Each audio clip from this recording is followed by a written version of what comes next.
భాషా కుటుంబములు. ఒక్కొక్క కుటుంబంలో ఉండే భాషలన్నీ ఒక లక్షణాలు కలిగి ఉంటాయి. ఆ 3 కుటుంబాలుగా భాషలను శాస్త్రజ్ఞులు విభజించారు. ఒక కుటుంబము, భాషా కుటుంబం సెమైటిక్ లాంగ్వేజెస్, SEMITIC, సెమైటిక్ లాంగ్వేజెస్. రెండవ భాషా కుటుంబం హామైటిక్ లాంగ్వేజెస్, HAMITIC, హామైటిక్ లాంగ్వేజెస్. మూడవది జాఫెటైటిక్ లాంగ్వేజెస్. ఇది ఏంది తెలుసా? షేము నుండి వచ్చిన వాళ్ళు మాట్లాడినవి సెమైటిక్ లాంగ్వేజెస్. హాము నుంచి పుట్టుకొచ్చిన వాళ్ళు మాట్లాడినవన్నీ హామైటిక్ లాంగ్వేజెస్. యాపెతు నుండి పుట్టుకొచ్చిన వాళ్ళు మాట్లాడినవి జాఫెటైటిక్, యాపెతు సంతానం మాట్లాడింది జాఫెటైటిక్ లాంగ్వేజెస్.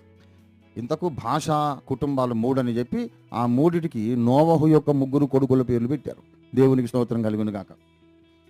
అంత ఖచ్చితమైనటువంటి చరిత్ర బైబిల్ చెబుతుంది.